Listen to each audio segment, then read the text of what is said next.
Mr. Robert Freese, thank you very much for joining me today to discuss your own story and your testimony and your journey through Buddhism and return to Catholicism, like myself, through various different stages. Very excited for this, Robert. It is a pleasure. So I guess, yeah, how would you introduce yourself to people? Maybe tell them a little bit about your story, how you started out, what that was like for you. Sure. It's great to see you, Mahan, and it's great to be invited to join you in this conversation. So thanks for that. And I hope people find it interesting and inspiring in some way. You might see, I think there's a paw and a tail sticking up back there on myself at the moment. It's one of my dogs. So you might see one or two of them coming and going. They like to get comfortable there. So yeah, I guess where do I start?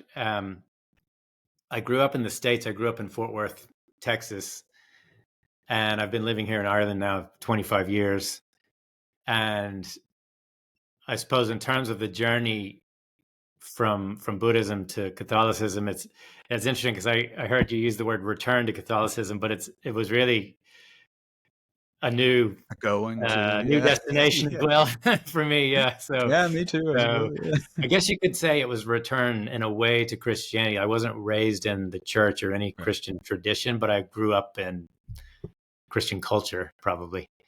So you were raised like secularly, kind of without any explicit religion? My father would have been raised in the Methodist church, and his mother especially was pretty devout Methodist. And her family, going up that line, there were Methodist preachers and professors and things like that, kind of going back a few generations in Texas. And they helped start one of the first Methodist universities in Texas. And so there's a strain of Christianity that direction. And then my mother, again, wasn't practicing her faith when she was raising us, but she's a member of the Episcopal Church, and she would go to church now. But I wasn't raised in the church. It was more just Sundays were open. We'd probably watch the Dallas Cowboys, if anything, on a Sunday, and go have Mexican food for dinner. And that was kind of it, on a Sunday, unless I stayed over with some friends and I would go to their church, if I stayed over at someone's house, and then I would go to their, could be Methodist, could be Episcopal, could be Presbyterian, or it could even be synagogue, and I always found that interesting. I liked going to Sunday school. I liked just having that experience, but I wasn't brought up in the church, and really my father's kind of attitude towards us was, just explore, find your own way, see what you're interested in. And he would then become interested in what we started to discover and find, but he wasn't pushing us one way or the other, really. I think he wanted it just us to find our own way. Okay. And then I suppose my brother, I have a twin brother and one older sister. And my brother, when we went to university, he went to school up in the Northeast in New York, upstate New York. I ended up going west to Colorado, to Boulder, Colorado. And my brother started going to this Zen monastery near his university and started learning to meditate. And then when we were back together during vacation, like in the summers, he started to explain it to me and a couple of our friends, and we started to meditate together. We would take a road trip during one of the summers during college, for example. And then I remember one in particular, I just remember this one moment of meditating with my brother and a friend of ours. We spent the night on this beach in California, I think in Santa Barbara or something, and just getting up that morning and learning to meditate, and just starting to learn to meditate, and the waves coming in. And it was pretty, nice sort of shift in perception or shift in experience, and was it something? Wait, did you have a motivation for it as well in some sense? Do you think you were kind of looking spiritually or like searching for transcendence, or was it just like that just came along and it was like, okay, yeah, this is kind of cool? I would say it was in a way a continuation of searching or seeking. If I back up a little bit, like when I was in high school, the way I explain it was my parents my dad was a little bit too old to be a hippie, and my mother didn't really go there. And so I felt like it was almost like I was sort of catching up or figuring stuff out that they never did, So I remember, when you're in high school and you're drinking beer and we would smoke weed, and that was, listen to classic rock or whatever. But then I started getting more interested in the origins of hippies and the countercultural movement and all that stuff, and reading. There was some books by there's one book by Tom Wolfe called The Electric Kool-Aid Acid Test, and it's a book about Ken Kesey, and he was one of the first people to sort of like innovate psychedelics and all that kind of stuff in California at the time, and that led to the Grateful Dead and the whole scene around them and everything. And so I got really interested in that and started going to Grateful Dead concerts and growing my hair out, and just going down the hippie kind of track, I guess you could say. And that went on for a while. But I basically crashed and burned coming out of high school and going into university. And at the time, my parents had divorced when I was a freshman in high school. And when I got to university, I was just at loose ends, and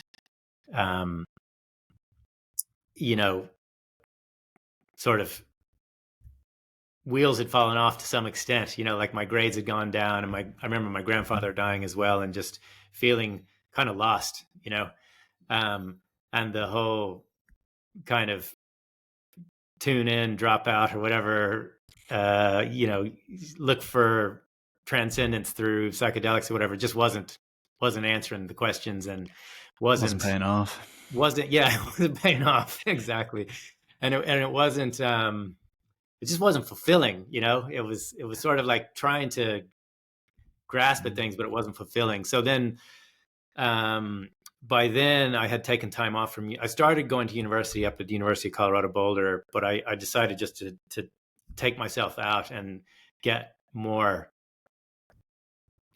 squared away with what am I going to do with my life? I was just a little bit at loose ends. So I just started working, like waiting on tables and stuff, and then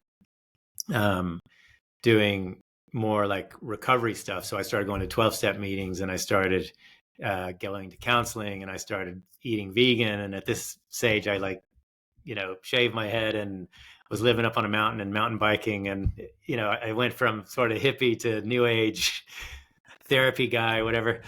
And this is all very relatable, by the way. I've definitely I'm going like, oh yeah, okay. Yeah. Yeah. So, and then around that time, that was when my brother started introducing me to meditation. So that was how. So it was sort of a continuation of a journey when I started to get into meditation. But all these things, I found that I was going through them in sort of concentrated, accelerated fashion. I didn't sort of spend 10 years trying the hippie thing. It was 3 or 4 years, and then on to the next thing, because it just kind of just ran straight through, almost like the phase of I did all of this, and then it came to a burnout, as you said, or collapse. It's like so it's not that, it's got to be something else. Exactly. So and then I was also, at the time, I was very interested in like my ancestors and my heritage, and trying to understand, how did I become who I am? What was the makeup of my extended family in terms of nationality and ethnicity, and what sort of, characteristics were there, and patterns and ways of behaving, all that kind of stuff. So I have Scottish, English, Irish, and you could say German, but it's Frisian is the exact sort of, genealogy.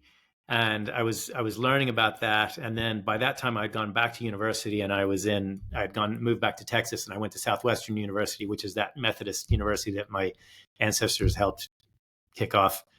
And I was studying German philosophy and psychology. So I was reading a lot of Carl Jung and Nietzsche, and I was also getting into like modern dance and yoga, and sort of concocting this personal philosophy that was sort of a combination of depth psychology and philosophy and body-based like movement practice, that kind of thing, which all sort of stemmed from more like new agey therapy and stuff like that I was doing in Boulder in Colorado. And that and while I was doing that, my brother was going deeper and deeper into meditation and into Buddhism. And so then we would have these, deep discussions and these deep debates and everything every time we'd come back together, and I was interested in the Buddhist thing, but I was like, no, I'm not going to sell out the Western sort of tradition and lineage, and I didn't really. That's interesting. Like, so you weren't like because you'd think like psychedelics, Jung, Eastern stuff, like that. You're like, the Western stuff, that's done. You still had some respect for it or something, or kind of. Yeah, I guess I hadn't really appreciated or encountered. I guess some of it was really just. It was just in a way by chance. Like I had this sense of I wanted to study German. I wanted to learn more about my roots and my ancestors. And then I went to this university, and through that, my professor there was this PhD in Nietzsche philosophy.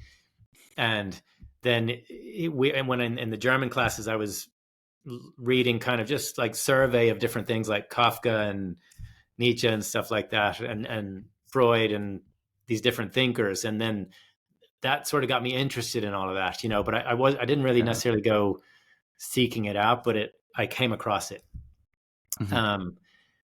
And there was also a lecture, because it was a Methodist university, there was like required classes in religion as well. So I took one on St. Augustine, actually, which was interesting. But I still felt a bit reactive in a way to Christianity or to that tradition, probably subconsciously in a way from my parents, but then also in that more sort of hippie new age zone. It just wasn't cool, and it just wasn't sort of wasn't in, I don't know. I just associated it with sort of somewhat more narrow-minded kind of Republican whatever culture in America. And did it seem like kind of the dominant thing at the time, in a sense? Like the Buddhist stuff was more countercultural, like you were swimming in Christian waters, maybe more? Yeah, I guess it was around me, but I just didn't have friends or people that were really practicing Christians or Catholics, or people that I just could like relate to and have a kind of an access point to it, And then by default, I guess I was a bit reactive or resistant to it or something. So I didn't gravitate towards it, at that stage. But what I did gravitate to was more the depth psychology and meditation and movement and that kind of thing. And also this idea of tracing my ancestors and trying to discover what in my own history and my own sort of makeup was positive and was sort of life-giving, I guess you could say. And I was sort of doing this synchronistic thing of combining those things together, But then eventually I started to realize there was a limit to, like, I found Nietzsche really interesting, but he sort of sold out Christianity. And I almost had this instinctive thing that he was being reactive and not giving it a fair trial or something. Straw man kind of. Yeah. And then Jung was pointing towards things like Catholicism and Christianity as a symbol of holism and as a way of integrating that was something not to be dismissed, Yes. And so I was sort of, I guess, skirting around it all. And then as I was practicing more meditation with my brother, I was starting to see actually the Buddha's teaching and his practice and his theology or philosophy, if you want to call it that, had more kind of ultimate reality concepts and depth to it than psychology and philosophy and those things did, And I didn't sort of Okay. see or Yeah. appreciate that Christianity could do that yet, you know. And by that Yes. time, my And brother where? had, Oh, yeah, sorry. go ahead. Sorry. Let me jump further. Um. Yeah, I know. Where did you experience that with Buddhism? Was that in a particular training or in a particular like environment? So my brother by that time had this. He had been going on these retreats with a Vietnamese teacher named Thich Nhat Hanh, who was very popular in the Very States. He famous. was, He's pretty famous yes, you've guy. heard of him. Yeah, yeah, yeah. Yeah, yeah, of course. Um, and and there were local kind of groups that were springing up around, the U.S. and other places. And there was one in Austin, in Texas. And my brother started taking me to the group there that was sitting together and having sort of fellowship. And I really enjoyed that, and I found them really wholesome and um, just nice people to be around. And I liked meditating with them and walking meditation with them and everything. And so that was starting to seep in and to Mhm. you know attract me, I guess, or I was starting to experience it and practice it and feel the benefit of it. Is there a Um, community element there as well? Like, because a lot of the depth psychology stuff is very like individualistic. You know what I mean? Like, yeah, there that isn't, was the thing. a Like I big was crew trying of to do, Nietzscheans hanging out with each other. Like, yeah, there weren't a lot of people who were trying to do embodied Nietzschean philosophy through modern dance. so I'm very surprised, man. I would have Yeah, thought that could yeah, be there wasn't that would just be like that huge. on every street corner. It was Yeah. fascinating, but Mm. it was I didn't feel like I was in community with people. Whereas this did have more of a sense of, they call it sangha. Yeah. Sangha is like the Yes. Yeah. community of people who practice together. And so Yes. that was something I was coming into contact with in Texas before I graduated university. So that was happening, and then finally, when I had, but before I graduated university, I had this idea or this vision that I wanted to come to Europe and I wanted to go to the countries where my ancestors were from, and I had this feeling of it would be a healing experience for me to encounter my heritage, I suppose, and also a way to I don't know, to confront, I suppose, were there elements of my ancestors or my family lineage that I didn't like, that I wanted to sort of hand back, and other things that I wanted to contact and absorb and Yeah. integrate into myself, and I had this idea that I would go to Europe to do that. And Yeah. It sounds like a very Jungian journey as well, like getting in yeah, touch with the kind of parts of yourself that were kind of offlined maybe and but had potential in them. Like if you could reintegrate them in some sense, it would like pull together and help make sense of things. It's a very brave thing to do as well, to be like, I'm going to go and do it, like rather than just being like, yeah, I'll just someday maybe. You're just like, no, I'm yeah, going to go. yeah. I'm I going to do guess at that. some point, I think it was probably when I was still living in Colorado, when I dropped out. I remember dropping out of college after my freshman year, and it was this fork in the road. Like that was not the thing people did where I was from growing up. Um, and to then like move up the side of a hill and start doing a lot of therapy and starting to get into new age stuff and whatever else, that wasn't really the common thing. But my brother and my sister and I, between us, the three of us, we sort of forged a path. Each of us was doing our own version of that, and Yeah, that was a interesting. way of us kind of supporting each other to find our own way. Yes. Yeah. Okay. So you're a bit of a nonconformist. You weren't too worried about, what people were thinking of you.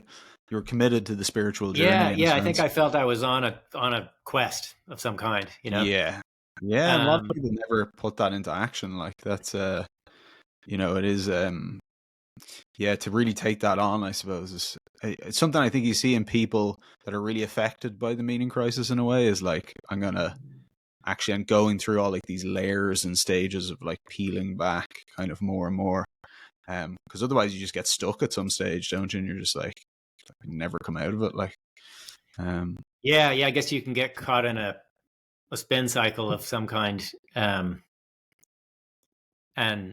I guess it was clear to me, I grew up with, some people that were really wealthy, like, literally oil billionaires went to my school and stuff like that. And, I could see people who had money that were not happy people who didn't have much money that were happy, and I was conditioned to, my father he was very inspiring, and his father too. They worked real hard. They were water engineers, and they built this company up and did very well for themselves and everything. And, there's a lot of goodness in all of that, but then there was a lot of sacrifice as well, and a lot of, I guess, hardness that came with that I felt sort of affected by, and wanted to find a way to reintegrate, or to find a balance, that I felt was missing. So that's what sort of the kind of driving me. And then, so eventually I had this vision. I wanted to come to Europe. So when I graduated university, I booked the one-way ticket, and I came to, I landed in Germany actually. And then I took the train to where my brother was in, France, to his monastery. And I was going to spend 3 months there doing a winter retreat in his, Zen monastery, where he had ordained not, too long, or he was a novice, I guess, at that point. He fully ordained later, but he was a monk, basically, robes, shaved head, the whole lot, in this Vietnamese order with Thich Nhat Hanh, in France. Wow. So that was really going deep into daily practice in a community, listening to talks and teaching every week, and really experiencing what it's like to live in a so you did that with him. With him, you kind of did some of the routine. Yeah. I basically lived the same routine that they did. So we would get up early every morning and meditate, and then have breakfast, and then do like a working meditation. And then there would be some kind of activity. It might be a kind of group discussion thing, or it might be a couple of days a week. There were Dharma talks that his teacher Thich Nhat Hanh would give. And then there would be sort of lunch, rest time, evening meditation. And it was just, that schedule every day for 3 months essentially. And you were silent from after dinner, I guess it was, or a certain point after dinner until after breakfast, you were silent. And then I think there was, I'm trying to remember now, I think there was some days during the week, one day during the week or something, where you were silent the whole day, maybe. And it was just incredible, just the way your mind just got much more still and quiet. And what a lesson, man, in terms of like the discipline, like such intense discipline that you wouldn't get, in any other, typical walk of life. I mean, and then obviously you internalize that discipline and feel the peace from it. I'd say that was a very like revelatory probably experience. It was beautiful. And they had this whole thing of the whole practice is to be in the present moment, and every time a phone would ring, or they had these clocks with bells, or sometimes cuckoo clocks or whatever, and they would ring every 15 minutes, and every time you heard a bell, you would stop and breathe. And then, just whatever you're doing, you just stop, come back to the present moment, come back to the present moment, come back to the present moment. And then there was the sitting meditation in the morning, the walking meditation middle of the day, and then another sitting meditation in the evening. And just that experience of living in a community where everyone's committed to doing that together. And then you would take these 5 precepts, which is like the entry level of Buddhism, essentially. So, no killing, no stealing, no sexual misconduct. And when you're living there, you're living celibate, basically. I guess husbands and wives maybe would go. There was like different what they called hamlets. So the monks lived in the upper hamlet, and the nuns lived in the lower hamlet, and then there was a middle hamlet, and that was just literally like up a hill and down a hill. It wasn't like hierarchical, but it just worked out that way. And then there was a middle hamlet where like families or couples would stay. But anyway, I wasn't, in terms of that third precept means you basically don't have sex unless you're in a lifelong committed relationship is the precept. And then the fourth precept is not to speak any lies.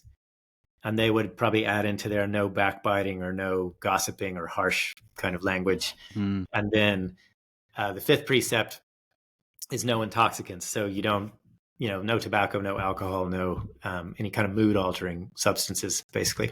Wow. And these are they kind of like rules that apply all the time, or is this in the context of, this is like an oath that you make essentially of like, I'm going to live? I mean, if you're spending time in this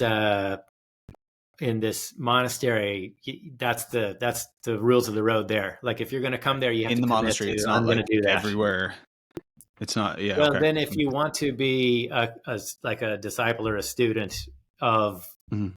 Thich Nhat Hanh or in this lineage, then you would commit to that. They call it mindfulness trainings, that you commit to living those moral precepts as a kind of a way of life. If you want to be serious about practice. Yeah. Okay. And the argument is like, you can't really get any benefit from meditation or purifying your mind if you're not keeping those moral precepts. Without that, the rest of it kind of doesn't. It's like you're building a house or a structure, and that's the foundation. Yeah. Okay. Makes sense. And then the monks and the nuns, they would take more precepts, and it's more rigorous kind of stuff that they would be committing to. But everybody who would spend time there, that was the foundation level. Okay. And so after that, you went on then to like England, Ireland, and that obviously had a big effect on you. Yeah. So I spent the 3 months there, which was pretty powerful, and then I spent a month in Spain. Just now that's a little bit tenuous in terms of my ancestry, but I think maybe could have been some Spaniards coming through on the Irish side, so why not? So I went to this like Japanese Zen place in the Alpujarra, and then this Tibetan place in where was that now? That was in oh god, it's south. It's in Andalusia, and it's where they have the big Easter like Holy Week and all that kind of stuff. It'll come back to me. So I did a month there anyway, then back up to France, and then I went to Ireland, and then to England, and then to Scotland. And it was when I came to Ireland that I met the woman who would eventually become my first wife. And she had been practicing Vipassana meditation, which is the lineage that I really went much more deep into in the Buddhist tradition, sort of as a result of meeting her.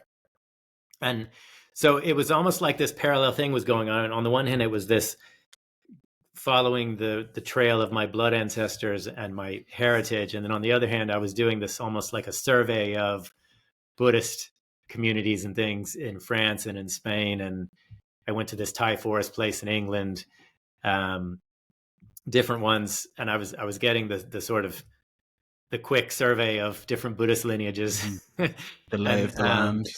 Yeah. When that was interesting, I was learning, they're like this, et cetera. But it was really the Vipassana 10-day course, the first one of those that I did in England in 1999. So it was November 1998 when I came over to France, and then it was June of 1999 when I sat my first 10-day Vipassana course. Wow. I was 5 years old, by the way. Okay, wow. Vipassana meditation. Yeah. You look, I mean, yeah, you could get away with that, Robert. I'd say I would have thought you were only 5 or 10, 99. So. Yeah. I guess probably the meditation didn't hurt, slow down the aging or something. But yeah, that was fascinating. So I mean, it was this whole like story of meeting. Her name's Derville, who was my first wife, and that felt very fated and kind of destiny at work kind of thing when we met. And then we weren't really sure like what the purpose of our coming together was. But then after I sat my first 10-day course, and then we were spending time together after that, we both had this real sense of we're meant to be together and to, practice together to support each other with that. And ultimately we became teachers in that tradition. So, and Vipassana, it's similar in a way that you commit to those 5 precepts when you sit a 10-day course. or if you're going to be kind of an old student in that tradition. But then the actual retreats themselves are much more concentrated, much more intensive focus on actual sitting meditation. So you're sitting silent. So you're silent for the full 10 days and you're sitting 10 hours a day. Intensive, practice. So you're going much deeper right into the essence of the technique of meditation that the Buddha taught. He taught different objects of meditation, but this tradition really goes deep into the kind of core of what he was teaching, and it's very powerful. That's all I can say. You're really working at a very deep level of the unconscious mind and really going into. I'd say so, man. 10 hours is like yeah, incredible. And so were you having a lot of experiences when you were doing that, in a sense of like, you obviously were like, okay, this is where I was supposed to be going, like that kind of searching, looking at the lay of the land. You're like, okay, it's this one. So you're going to go deeper on this tradition, this particular. Yeah, it was a real feeling of homecoming. And, I had been asked by Thich Nhat Hanh, would you be interested in becoming a monk? And it was very flattering to be asked that by him. He was a beautiful teacher. God, just the way he would speak and his presence and everything. But I just didn't feel this sense of, this is my path. I'm kind of meant to do this, just didn't feel it, but when I went to the meditation center in Hereford in England and sat my first 10-day course, I just, the moment I walked into the meditation hall and I heard the voice of the man who's the teacher in that tradition, a man named S.N. Gwinka. So the way the courses are taught, it's recorded instruction of his voice teaching you to practice. And there's assistant teachers who conduct the course. They're sitting at the front of the hall and they're answering questions and they're bringing you in for interviews and checking how you're getting on and everything. But the actual instructions, so that it's consistent and exactly as he wanted it to be taught, is his voice, like recordings of his voice. And there was just something about hearing his voice and sitting in that hall for the first time where it was just like literally from head to toe, my body was like buzzing with, this is the path. This is what I came to do, feeling. And yeah, it's hard to describe, what it's like to do it, because it's just not like everyday life when you're sitting that long for that many days. But what happens is you take those 5 precepts and then you go into silence. You are segregated. So like the women are on one side of the hall, the men are on one side, and then you're staying in your own kind of side of the campus. And that helps to kind of, minimize distractions. And then the first 3 days you're practicing observation of the breath meditation, which helps to concentrate the mind, calm the mind, focus the mind. And right away, you're starting to realize how much your mind is wandering and scattered and can't keep focused, and different kind of storms, like, things I'm angry about or worried about or upset about or whatever it is that might have been happening recently in my life, or things that just I get reminded of that come up. They start coming up on the surface. And what you're learning to do is to just notice how the breath will change as that's happening. And you just keep coming back to observe the breath, observe the breath. Don't try to control it. Don't try to force it in any way. Just observe the natural breath. And over 3 days, it starts to calm down, to settle. You start to get more quiet and concentrated and focused and calm, essentially. And you get to a place where you can keep your attention focused. The mind may wander, but it comes back. It wanders, but it comes back. And so you're in this place of concentration. And then on the 4th day, you learn the practice of Vipassana itself. So then you start to move your attention through the body, being aware of sensation on the body. And you systematically move your attention from head to feet through your body. And that starts to take you into this kind of experience of more the unconscious mind, because whatever's coming up in your thoughts and through the different sense doors of your sight, your taste, your touch, your smell, whatever comes through those different doors will also show up as a sensation on the body at a subtle level. And we don't really consciously feel that all the time in our daily life. But when you're in this kind of a laboratory situation like this, then you can really feel how, oh, I'm thinking about this argument I had with somebody, and I'm noticing my breath gets short again. I'm noticing I have these, I feel angry, but I also notice like heat coming up on the body, or it could be something pleasant, and like pleasant sensation is coming up on the body. And what you're learning to do is you're training the mind to observe that physical level of what's going on in the mind, and start to understand that whatever's coming up, it's not permanent. It's going to come up, last for some time, pass away, come up, last for some time, pass away. So you're learning to experience or to observe different emotions and different mental states at a very like tangible physical level that's easier to observe than just abstract. Oh, I'm thinking this. Oh, I'm thinking that. Yeah, it's so interesting, man. The like interoception element of it, like you're really dialing into those signals and the corresponding like bodily effects, or not even effects, I suppose they're kind of the same thing. Is that what you're saying? Like that the physical sensations and the emotional sensations are like, linked, and They're if you're very able to tune co-joined. into that, you're like, yeah. that's So you're kind of becoming less deluded, I suppose, about what's going on inside of you as well. You're like really fine pointing, which we're not aware of a lot of the time. I've been talking to a lot of people that kind of the head on the stick syndrome in Western thing, that you're just like ahead and then no like anything else. Neck up kind like, of, no access to anything down there. Like, what do you feel? I have no idea. I don't have feelings. I don't know what's going on there. Like disconnected from all of that. So that sounds like an amazing rewiring in some sense of. Yeah, and that's a great way of putting it. Like on that first 10 days, it's firstly, it's fascinating. So I'm starting to go deep within myself, and I'm experiencing, and this is after like years of therapy, yoga, Zen meditation. You've already done some pretty gnarly like a stuff. lot of body-based stuff. I did some kind of like training in this healing technique called Jinshin Jitsu. It's kind of like acupuncture, but you just hold your hands on points in the body and stuff like that. And it felt like all that learning I'd had from all those different things was leading me to this point, and then it was taking me into uncharted water, into deeper sort of territory.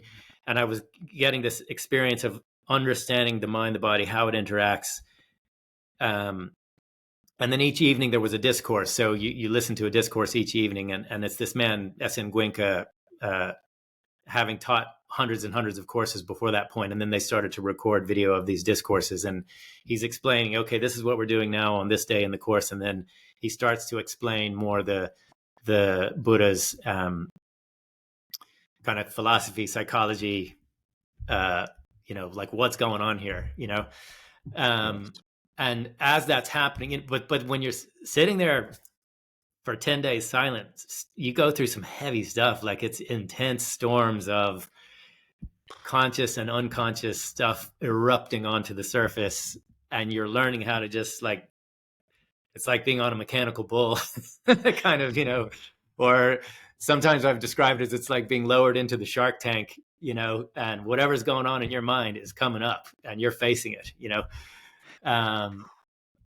but this technique is powerful. It's teaching you how to ride through it, how to face it, how to just, whatever it is, whatever the content of it is, however unpleasant it is, however pleasant it is, its nature is change. It's impermanent. It's arising and passing, arising and passing.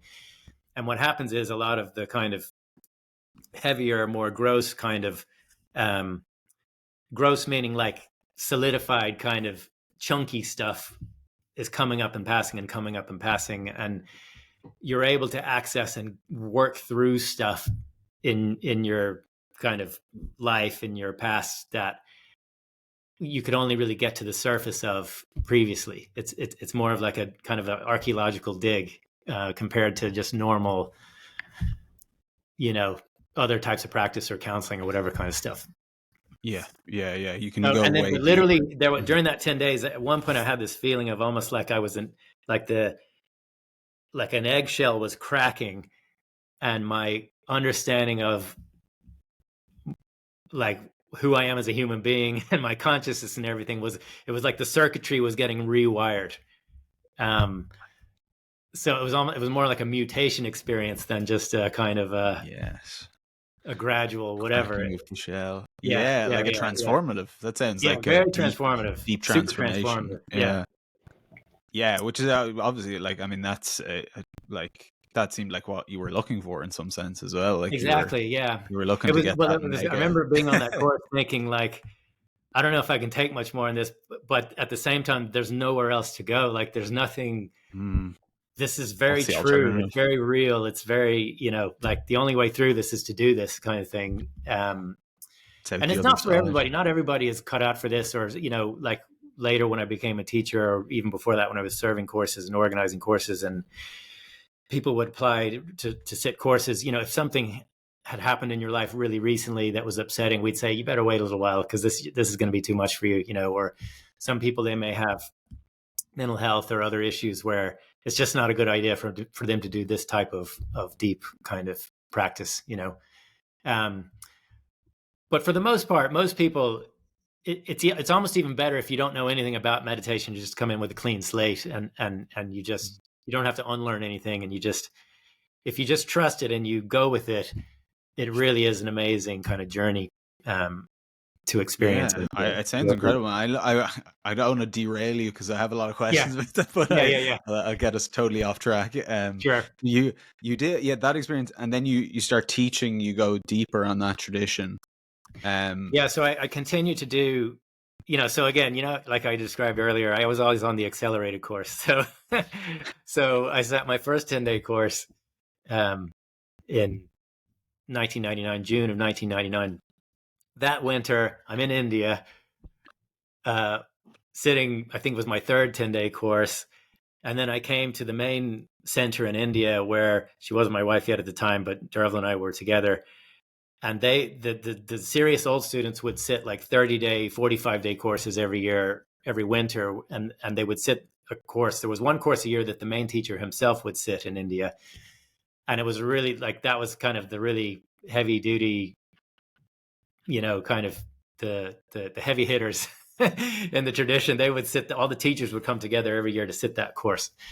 So anyway, I went to that center on the last day of that course and met Dervil at the end of that course, and that's the first time I met the main teacher, Gwinkaji, and then I met all these other teachers, and then all of them went together to Burma that winter because it was a 100-year anniversary of his teachers. His teacher would have been 100 years old that year, so it was this pilgrimage of a month-long journey to these sites where his teacher and the teacher's teacher and the teacher's teacher, kind of up the chain, lived and taught. And so we went with this group, and we were sitting in caves with monks and, at these temples, like a couple of hundred of us together meditating. And it was just really this deep immersion. And I felt this sense of, I belong here. This is my tribe. This is my kind of, I'm home, this is it, and then, so then from there, it was a case of, I guess kind of coming back to reality, figuring out like work and livelihood, starting to get involved in serving and helping run courses here in Ireland as just a volunteer. And so you've moved to Ireland. Yeah. So then we ended up moving to Ireland. And then that was life, for 10, 12 years, that we were, here sitting, serving, working. And then eventually we were asked to become teachers. And that happened probably 2013. And between 2013 and 2018, we were teaching. So then I was the guy at the end of the hall running the course, for new students and old students who are coming to sit courses. Yeah. Very nice. And how, I mean, I guess we got to get to the next part of the story, which is what happened? How did you come to the end of that? So when we first met, it was a bit peculiar. I was like, okay, this person is much older than I am. How's this going to work that we're going to be in a relationship together, and all that. And we just sort of trusted that this path that we were on together was so powerful and transcendent. And it was, that the fact that we were different ages and everything, that would kind of work itself out. And we would be a couple, we would sit, we would serve together. Eventually we got married. and we would be okay. We would feel fulfilled. I came across other teachers, couples in the tradition, who were clearly very, deep and harmonious in their relationship, but also in their lives as teachers. And they were very fulfilled. And it was probably true that they were, if not celibate, sort of kind of like in and around that sort of way of living together. So it was almost like being a monk, but kind of in the guise of a couple in this tradition. So I just wasn't sure how it was going to work, but I just sort of felt, well, let's give it a go, and see how we get on, kind of thing. And the everything that came with it was just so compelling and fulfilling, like we had a very like profound connection. So I just felt like that's it, but then I suppose over time, the choices that we made were really not so much, sit and serve as much as possible and work as much as you have to, but not that much. It was really more, let's have a nice house. Let's take out a big mortgage. Let's, kind of take on these financial commitments. Therefore, I have to work pretty full on. So I ended up becoming a management consultant, and we sat and served kind of the minimum required to be able to fulfill the role of a teacher. But it was really more leaning this direction than that direction, if that makes sense, Okay. Yeah, more in the direction of like, kind of, I don't know, what would you say, professional? Yeah, just more in the world, just more like professional, more worldly kind worldly of rather life. than transcendent. Yeah. Okay. And we were compatible in many ways for a period of time, but over time, that just started to change, and work became more and more stressful.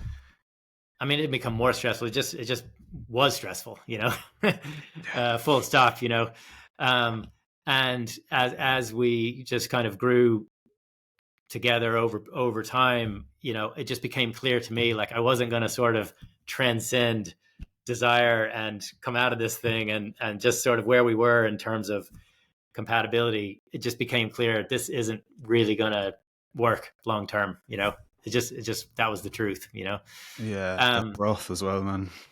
Yeah, and I, and I guess I put it just put strain. It put strain on our marriage. It put strain on the relationship, and I felt very kind of, what's the word?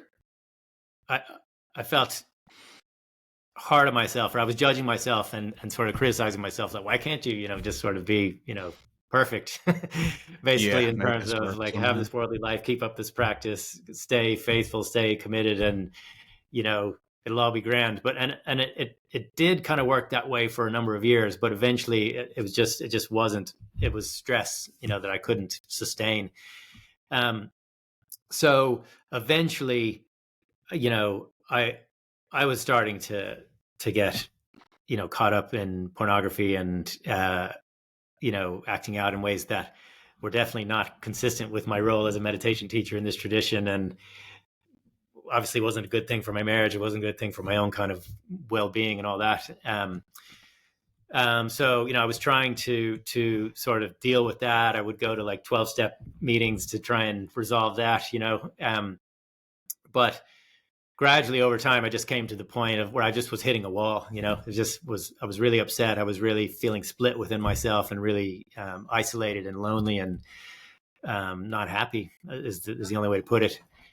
And so then it was on one of the meditation courses. It was, when was this? This was probably 2018 or so. Also, my dad, his health wasn't great at that time. We thought maybe he was going to pass away. And I think that kind of, when you come to moments like that where someone who really close to you is near death. Now he ended up living for another 5 years or so, but at that moment, it just gets. I got really like, okay, where am I going here? What am I doing with my life right now? What's the honest, true thing to do here? So those kind of thoughts and things were coming to my mind. But I remember when I was sitting a course in Massachusetts, I was sitting a course, and I was in one of the meditation cells. So when you start to sit longer courses, you, instead of sitting in a hall with a bunch of people, you sit in a little meditation cell. And I was just sitting in there. I was trying to meditate, but I just felt like it wasn't working. I was in despair. I felt very kind of forlorn, I suppose. And it was in that place where I had this experience or this encounter where I felt Jesus was coming to me. He was like almost like visiting me in the meditation cell. And like I was describing, when you're sitting these courses, you're at a fairly opened up, kind of deep. It's almost like you're dreaming awake in a way. And I remember this song was going through my mind, the U2 song, I Still Haven't Found What I'm Looking For. And I remember the lyrics in that song. You loosed the thorns, you broke the chain, you carried the cross of my shame. I believed it. And it was almost like that was on a loop in my mind. And it was getting stronger and stronger. And then I was having this vision or this image of Jesus like stepping into the meditation cell with me. And I remember just like lying down because I was sort of just like, kind of overwhelmed by the whole thing. And I had this sense of him there next to me, like he was lying down, like looking at me, I was like, how you doing? He didn't say how you doing, but it was just this look on his face of pure mercy, pure compassion, pure acceptance. And there was nothing there was no words, but there was just this in his eyes. It was almost this invitation to like, I could see he was lying down, but it was like he was on his cross and he was inviting me onto the cross with him. And then this feeling or this experience of being lifted up with him. And in that place of meditation, I just had this very, very strong sensation in my heart. And this feeling of all this past pain, all this past hurt, all of this regret, all of this remorse, all of it was almost just like welling up and passing and welling up and passing and welling up. And that's actually the practice I was meant to be doing. But it was in this experience of being on the cross with the Lord and feeling like it was, I don't know, getting merged with him. And then it was this experience of like seeing him out in front of me on the cross. And, who knows what he was actually experiencing, but what I was seeing him experiencing it was almost like he was practicing this meditation on the cross, but where I was just working with my own past and my own sort of, now in the Buddhist tradition, you could say I was working through past immemorial, or like, how far back does this go? Who knows? Like, but it was my personal story, kind of coming up, and maybe it was connected to a collective consciousness or a collective unconsciousness, and what was coming up was transcending me. But what I was seeing him doing was incorporating my suffering into his, but then also everyone's suffering, like he was on the cross pulling everyone's misery and suffering through his heart. And it was almost like this universal kind of galactic thing happening. And it was this insight of that's who he is, that's what he's doing in his passion, in his moment of deepest, we'll probably talk about the divine mercy, tradition and Saint Faustina and this image of Jesus and the divine mercy. But yeah, I don't know. I was speechless, and something big was happening where he was showing me who he was, and he was like offering me this like solidarity and healing and encounter that was. And I guess, big, what kind of sense did you? I mean, you're a Buddhist and Jesus is coming to hang out with you in your meditation cell. Are you kind of going? This is a glitch in the matrix. Like what what's going on? Yeah, I can't remember what I was really thinking at that moment, other than this is good. This is powerful. Yeah. I suppose from a strictly Buddhist standpoint, the teaching would be whatever comes up, it's impermanent, so whatever you see, whatever you think, whatever you imagine, it arises, it passes, it arises, it passes. So great that that's happening, but don't get attached to it, would probably be the sort of the teaching, like it's not to say that you should reject it, or, oh, this is another tradition or something else that you should resist. It would be more of, this is real, this is true, this is happening. But come back to observing sensation, come back to, just staying present with it and don't attach to it, Yeah, and I'm trying to think like the difference between this goal of overcoming the kind of cycle of suffering and then Christ's sacrifice where he kind of takes all of the suffering on himself. There seems to be a weird inversion there almost. It seems like you're saying like there's a leveling up, like the thing that you were trying to do, you can like connect it to what he's doing on another level. I don't know if that makes sense.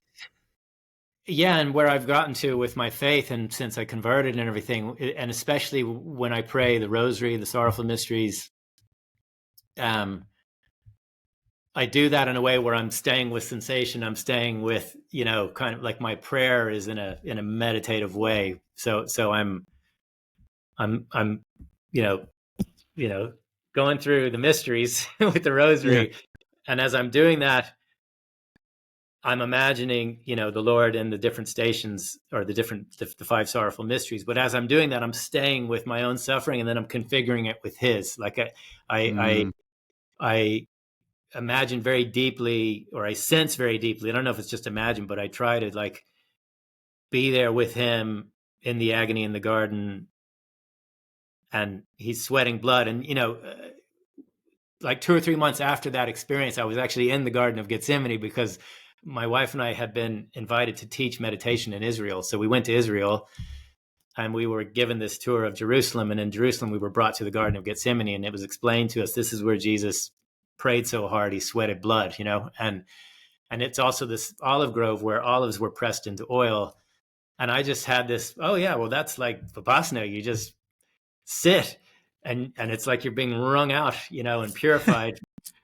And maybe that's how he prays, pray with your whole body, your whole mind, your whole heart, and was everything. there a conflict there in some sense that you were kind of like, I'm coming from this tradition, like what's up with this Christianity thing, and like which Christianity, like was that a way of thinking about it, or were you just like, I don't know, I'm just going with it? Yeah, I mean, at that stage, it wasn't yet clear to me, oh, I'm gonna become Catholic. It was more just, I'm having this encounter. I'm having this experience of coming into contact with Jesus in that depth of meditation, or now in the Holy Land and in these places. And I had been on these pilgrimages in Buddhist, places before, and felt the power of those places where people who had become enlightened had meditated. And when you sit in those places, it's much stronger than if you're just sitting somewhere else. And so I had this sense of, okay, well, now I'm in Gethsemane instead of, this cave in Burma or whatever.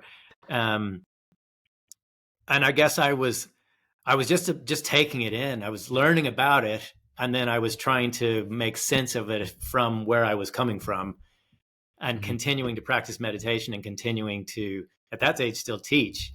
And we went up to Galilee and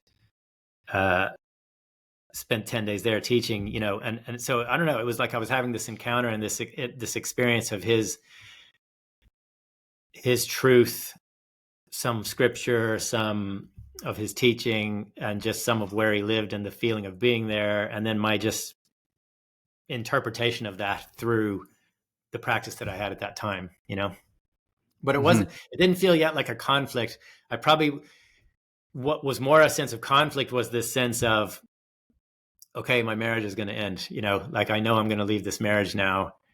I didn't know where it was going to go. I didn't know that I was going to convert, but I knew I had to be honest and be clean and clear with my wife at the time that this has kind of run its course in terms of this relationship. And I didn't know, was I going to leave teaching or what was going to happen there, but I just knew that was going to end. And that, especially in Gethsemane, I had this sense of drinking the cup, for my own, in my own way.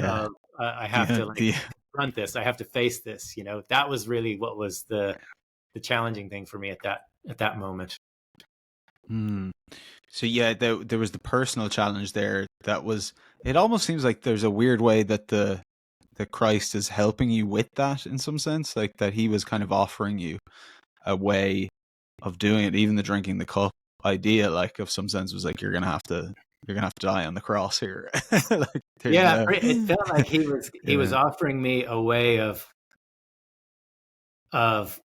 deeper healing, and it was just, I mean, it's mercy is the only thing I can describe it, but he was inviting me to communion with him, and that was going to mean justifying my life, and straightening things out, and coming to terms with things that were untrue or not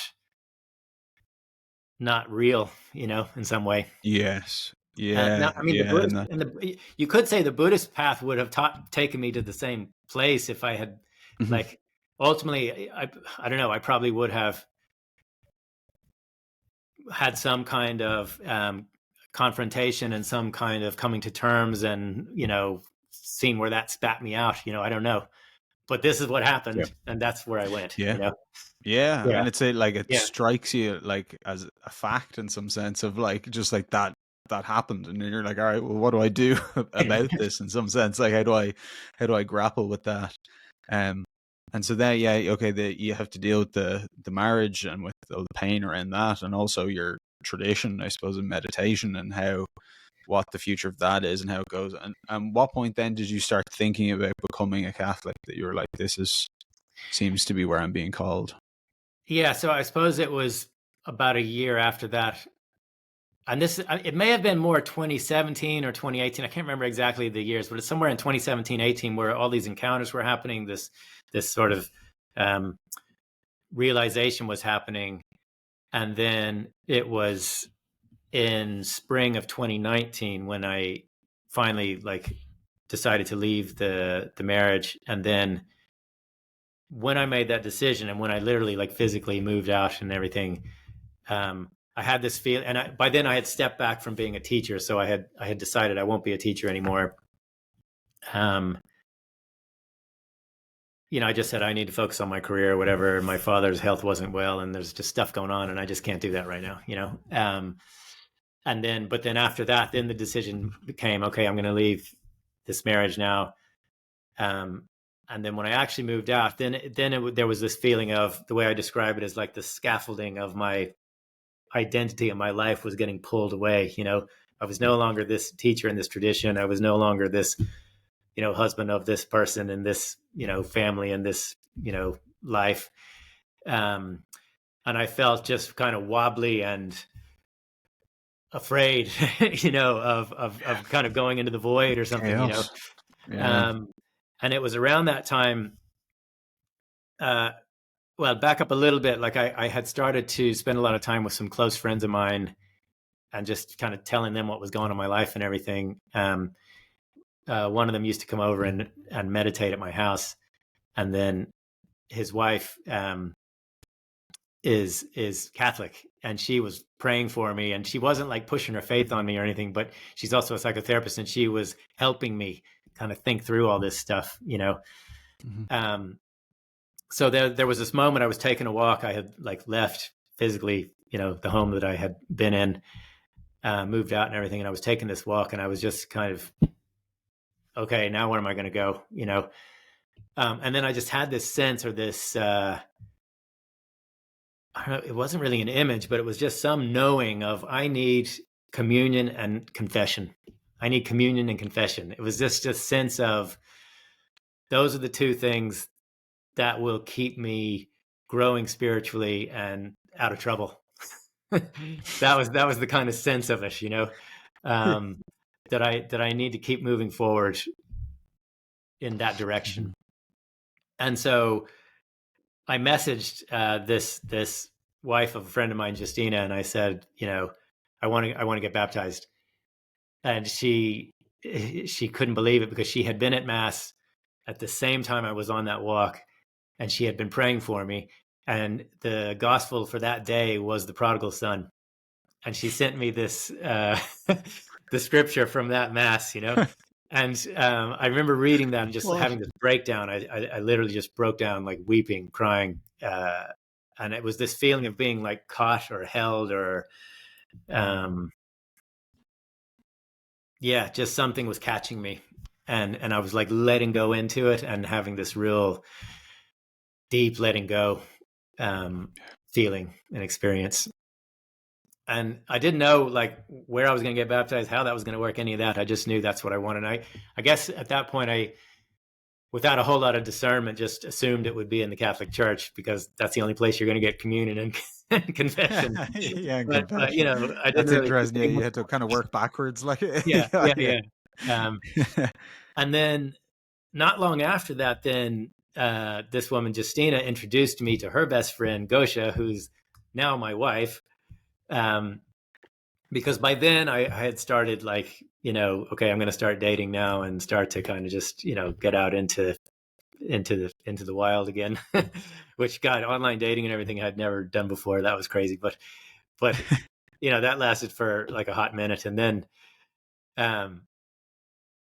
once that kind of, you know, I went out with a couple of people but then sort of when all that sort of passed on, Justina said, well, why don't you meet my friend Gosia now? And I said, okay, that sounds lovely. I'll meet Gosia. So, man, you really lucked out with this Justina friend. Like, she seems like yeah, a now she's genius. my godmother. Incredible. And her husband's my godfather. But so anyway, she introduced me to Gosia, and then Gosia and I started to see each other, and so then we decided we wanted to pray together about the start of our relationship, and so she invited me to come to the church that she goes to do that.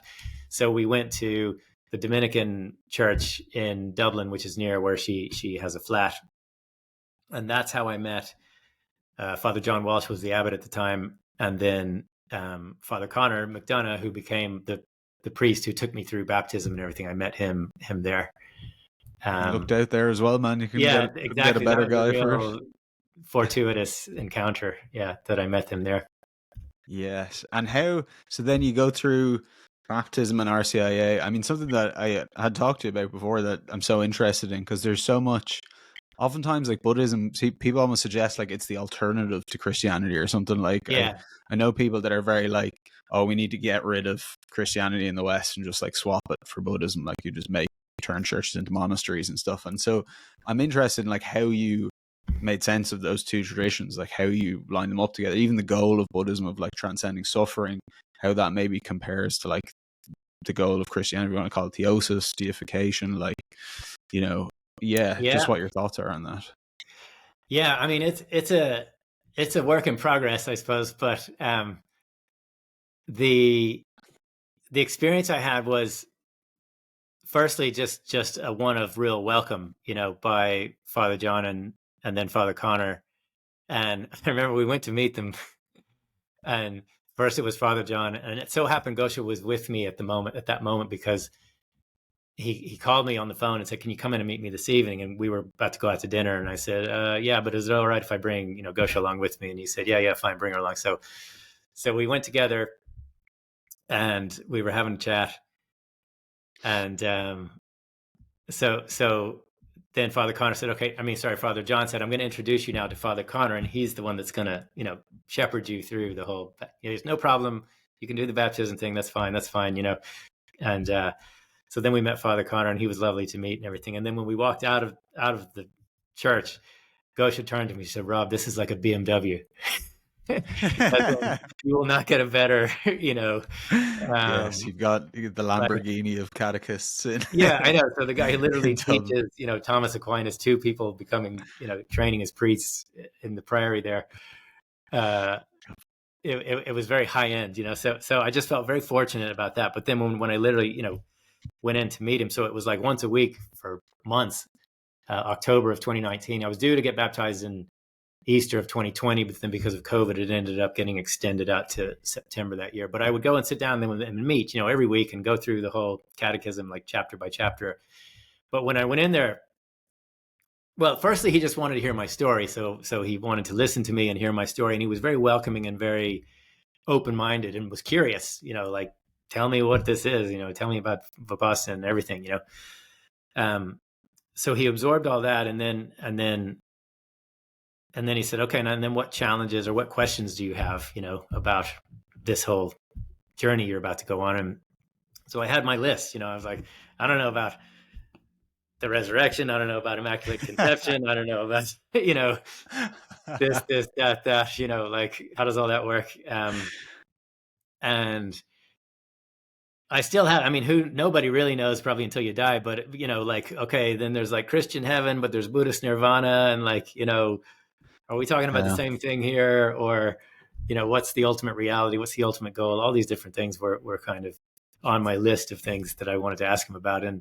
And we just worked through them, in some cases it was just through my own practice of starting to pray and starting to read and starting to reflect on it all, that the answers would come through kind of insight, or some of it would be like he asked me to read Mere Christianity by C.S. Lewis, which I found really good. And at that time as well, I started to really get into, when Gosia and I first went into St. Saviour's, the first thing I saw was this huge Polish altar with the image of Divine Mercy, the painting of Jesus, with the red and the white rays emanating from his heart. And I was immediately curious about that. And then I started to learn about Saint Faustina, and I really got interested in her and started to read her diary as well. So the combination of going through catechism with Father Connor, of my own prayer, and then reading and also learning about the saints, and especially Saint Faustina and eventually Saint Catherine of Siena, I found a lot of parallels and a lot of overlap between, ultimate truths and sort of teachings in the Buddhist tradition and in the Catholic tradition. And over time, I've been able to, I suppose, reconcile those things and come to a place of like integration with them, I guess is the best way to put it. There's a couple of, just to help people maybe think of it in sort of not simplistic terms, but in crystallized sort of almost aphorisms or sort of philosophical gems that I've come across that help to explain the difference in simple terms, So there's two that I came across. One was this Mexican priest that I met in the States when I was on a retreat there. And he talked about his understanding of, the Buddhist path. The goal of the Buddhist path is to come out of desire, to come out of craving, to come out of attachment, And then he said, the Christian path or the Catholic tradition, you could say, the goal is to the fulfillment of our desire through a relationship with Jesus. So it's not that it's not that you're just letting desire run riot or, kind of, behave in whatever way you want, but it's to point your desire towards that relationship with him. And over time, the deeper and deeper we come into communion with Jesus, the more fulfilled we are, and the more like the desire gets holier and more purified, I guess is the best way of putting it, to a point of total communion and of total, kind of transcendence, I guess. Do you think there are two solutions to the same kind of problem in a way? Because I don't know, because there's an element, I think with Christ, the way I think about it anyway, is that he's the path to God pretty much, he's the way to the Father. And so in having a relationship with him, internalizing him, imitating him in a way, we kind of, it's not I who live, but Christ who lives in me. In some sense, we become hollowed out for him to occupy us in a way that we become, closer to God in that sense. But it's like a lot of what you talked about, it involves a death and rebirth. As you have to let go of all of your worldly attachments in a sense. So I guess that would be overcoming the desire, and that the only desire really is for that communion with God, which also organizes all of your other desires. It's like Augustine's kind of hierarchy of desire. It's like if you put the finite goods at the top, you become addicted, you become enslaved by them. But if you put God at the top and you love God more than the other stuff, everything else just kind of runs. It's like love God and do what you will. It's like if you really love God, you'll be all right with the alcohol will be fine. The other stuff will be like it'll work. And so there is a kind of disciplining of desire there, but maybe that's the nature of God that's different in East and West. I don't know. Yeah, and I think there's another quote that I came across. It's Chesterton, and I can't remember, was it in his biography of Saint Francis, maybe, or I can't remember exactly where I read it, but he talks about the Buddhist is looking to uncreate himself, and the Christian is looking to merge with the Creator. And I wouldn't normally just go for a bumper sticker type, sort of aphorism like that. But if you really get to the depth of what you're trying to do when you're practicing meditation, it's to come out of all your attachment and all your reacting to reality around you. And you're coming out of attachment to the realm of mind and matter, which means everything from the lowest hell to the highest heaven, anything that is in the realm of thought or matter, and it's a spectrum, you're looking to come out of it. And you do that kind of by that process I described of observing yourself and then not reacting. And then like basically what they would describe as your old stock of karma is coming up on the surface and being released, and you go through stages of purification, more subtle, deeper absorption into ultimate reality. And you're experiencing all these different realms, until you eventually transcend them all and you're not born anymore and you're done. And then you're somewhere outside of mind and matter.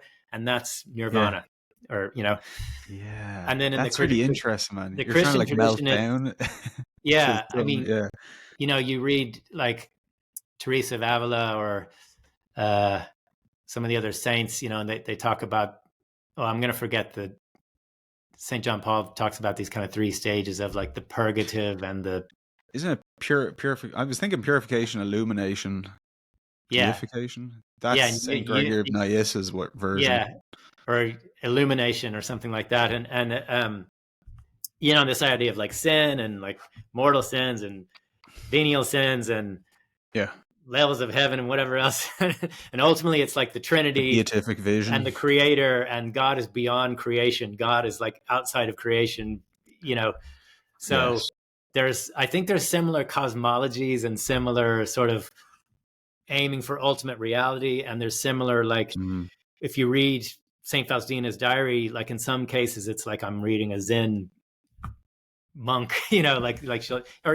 Catholics will talk about, vanity, everything is ephemeral, don't get attached to anything in this world, and die to yourself and die to sin and crucify, or John the Baptist saying, what is it? I must decrease, you must increase. So I think they're very similar in it's this process of letting go of ego, letting go of self-love or self-interest, and purifying yourself, and ultimately more like divine love, divine kind of qualities of ultimate reality start to come through, So interesting, man, because I've been looking at like that's the journey towards and I think at the end of the day it's also a case of, like when I first started on the meditation journey, I remember meeting this one teacher, this great teacher. He'd been teaching for like 30 years at that stage. And he said, when I started, like I went to Burma, I shaved my head, I took robes, I learned Pali, the language, and I was studying all the scripture, and I was going for it, and I was going to get enlightened, like in this lifetime, in that language. Speed run it. Yeah. And then he said, and then over time, I just kept lowering the bar. and he said, if I can just not break one of those 5 precepts and sit twice a day, I'm doing really good. That's really, really good. There's an element of it, man, that I think is like, St. Gregory has an idea called epitasis. I don't know if you know it.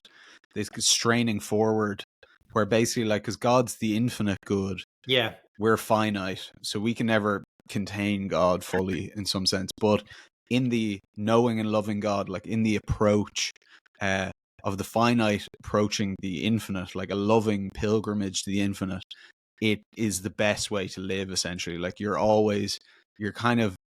gonna, it's, I almost think of it like a flow state or something, like an infinite flow state. Whereas like an addiction is a flow state that you get from a physical thing that you have to keep using, or a behavior. This is like kind of the opposite of that. It's like you're more seeing through illusion into more reality in a way that's actually real continually as you're seeing more and more of God, because you can't contain it, but you can certainly like approach, like, and that in itself is the kind of, well, like, redemptory experience, like that, think about where you were at the start of your journey versus now, and you're like, yeah, it's pretty it feels like I'm on the right track, even if I don't nail it in this lifetime. And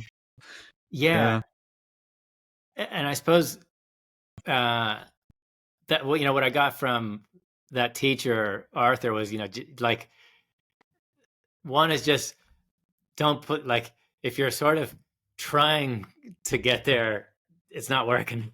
you got to just sort of take it one day at a time, keep it simple, stick to the fundamentals, but at the same time, there's also a tradition of serving and of giving, and of the Buddhists would talk about, like, accumulating paramis. You're building your reservoir of these, you could say, virtues or qualities that ultimately, in sufficient quantity, so things like loving kindness, tolerance, generosity, compassion, there's like 10 of them. I can't remember them all, but essentially, to become enlightened, you've got to have sufficient quality of all of those, what they call paramis or virtues. And then when you bring yourself to meditation with that as a foundation, you naturally let go of all the attachment and become enlightened, But the way to get there is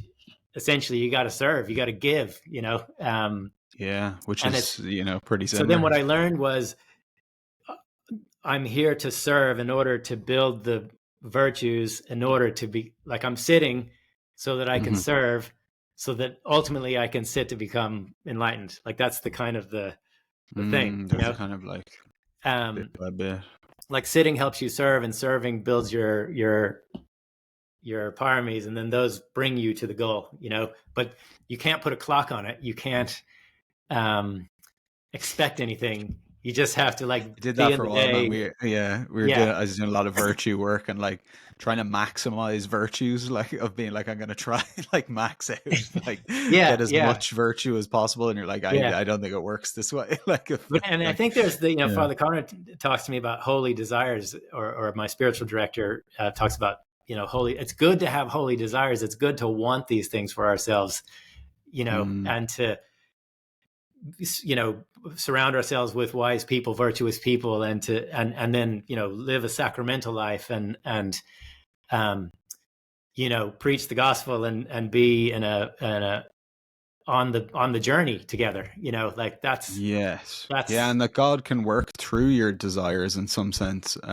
Obviously not all of them are good, but it can use them for something higher, in a way that, I think that sometimes we're too skeptical about that. Maybe it's a bit like Freudian or something. Like, we always think like there's something bad lurking underneath. It's like a hermeneutics of suspicion or something. But actually, that underneath a lot of those interests and desires is that, like, quest for transcendence, that desire for God. There's something good at the root of it. It's basically, we're looking for that it's good. I'm looking for communion with Jesus, ultimately. Like, that's it. But then I don't trust. I get, off track, tempted, whatever it is, and then I got to go back to confession, and then I got to go back. It's just thanks to the sacraments to keep us. What did you think of confession? Your first, like, did you have any presuppositions about it? People had always told me confession was like really scary, and like the priest would hit you with a stick. Kind of weird. Like, I was saying, Father Connor, that's a spoonerism. Father Connor, can I go to confession now before I was baptized? Christ. And he said, no, you have to wait. You have to wait. You gotta go. So I was all for it. I was like, bring it on, you know. Yeah, because when you get baptized, you get all the sins wiped away, so you don't get to tell them the good stuff. Like I was nearly gonna go Yeah, I mean, I guess beforehand. in I a was way like, I had a general confession with him as part of telling my story, but I guess I don't know if it was formally that or not. It felt lightening of the load anyway to tell him my story. But then, yeah, um, no, I was just really happy once I finally was baptized and confirmed and took first communion all in one go.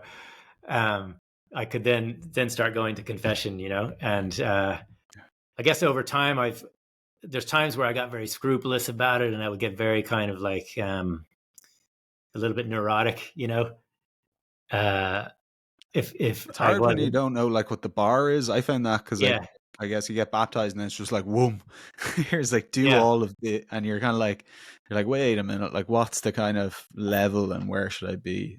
Took yeah, me a while to like not scrupulosity too much because like yeah, it's easy to do. I think. yeah. And I've gotten to a place now, and like when I'm really in the zone, I would go ideally like once a week, but maybe every 2 weeks or something would be. It's harder. I live in Wicklow, so it's harder to get. There's not one every day, you know, near where I live. Yeah. But with work, I come into Dublin, so I can kind of orbit through Yes. that And do way you and get think, I confession. mean, this might be a good one to kind of finish on, would be like, do you think your Buddhism has informed your Catholicism? Because something I really notice about you and your story is that you have such a connection to it, like such a living faith, such a relationship with Christ immediately, and like Mm, such a good one. And I really think that's cause of the practice you did, that you have that mm, access. Because I know so many people that are Catholics and they have no access to it at all. Like, and I think it's because they actually don't have access to the inner feelings anyway. In some sense, mm-hmm. it's like you almost have to go in order to get to him, to what's other. And I think you did that in such a profound way. I wonder if that, yeah, does that Yeah, resonate? I guess I've been blessed that all that work or journey, whatever. Like that's one misconception in the Buddhist traditions is like you're doing the work versus Mm, you know the idea of grace grace. in Catholic tradition. But really, it's the teaching in in the tradition is really more you're learning to sit, to open yourself up, to let you know they would say the Dharma, but you could say God kind of come in, you know, um, Hmm. and but yeah, I do feel like I mean I did years of therapy, I did years of meditation, years of you know group work, all kinds of stuff. To I think all of that helps soften me up, open me up, and then just suffering. You know, I think suffering is the door to wisdom. You know, like Good old had fashioned been through suffering. enough kind of ups and downs in life that I was Yeah. looking for something, you know. So the work and the opening up and the need, you know, combined, Mm, I think helped me appreciate and welcome it maybe and connect with it in a way that was maybe different than not everybody has comes to it that way, you know. yeah. Yeah. Well, thank you so much, Robert. I really love your story is so incredible, man, and really touching as well. Pleasure, And yeah. yeah, I hope it motivates people to be as hardcore as you are and start doing crazy, going to Go for it, like yeah. 10 hours There's of one thing I wanted rosary. to say too. It just came to my mind was Saint Faustina talks about it in her diary. Is Yeah. she has these like dialogues with Jesus, and one of them, I think I may have Mm, said this to you, but he says I don't know the exact wording, but he says something to the effect of, "You're not offering me everything," you know, and she more or less is like, "What are you talking about?" You know, like, are you kidding me? You know, like I'm like doing all these mortifications, I'm doing all this prayer, all this, you know, kind of selfless service or whatever. And he said, yeah, but you're not offering me your suffering. You're not offering me your like woundedness and your hurt, you know, and that's the only thing you really own. That's your only real possession, you know. And so she has this like epiphany, and she's like, you know, and this is totally not her language. This is through my filter, but you know, she immediately has this epiphany where she's kind of plunged into this deep consolation and like merging and connecting with Jesus, and realization, and she says it a lot in her diary. We have to keep one eye on our like wretchedness and our sin, and one eye on him, and so that's when I'm praying the rosary, or really a lot of my practice is a bit of a holy hour in the morning. I do the office of the hours, where I'll do the lauds, the morning prayer, and the vespers, the evening and the night prayer. But then I'll also say the rosary and the chaplet of divine mercy. And now I might be doing different mysteries in the rosary, but especially if I'm doing the sorrowful mysteries or I'm doing the chaplet of divine mercy, I really, whatever I'm carrying or suffering with, or somebody else's suffering might be on my heart, whatever it is, I bring that into that prayer, into that meditation and prayer, and offer it, or if I'm in mass and I'm, the getting ready to take communion, that's where I bring it, or that's what I bring. That's what I have to bring is this, pain, this hurt, this stuff. You bring it, bring it, but bring the pain, the suffering as well. Yeah, and he wants it. And That's I think what he wants us to bring. He wants that's us what he to wants bring us to bring. Yeah, and that he's the only one strong enough to carry it. Yeah. Robert, thanks again, man. Amen, Mahan, and I'm really happy you're doing this, and it's great to speak with you. Thank you.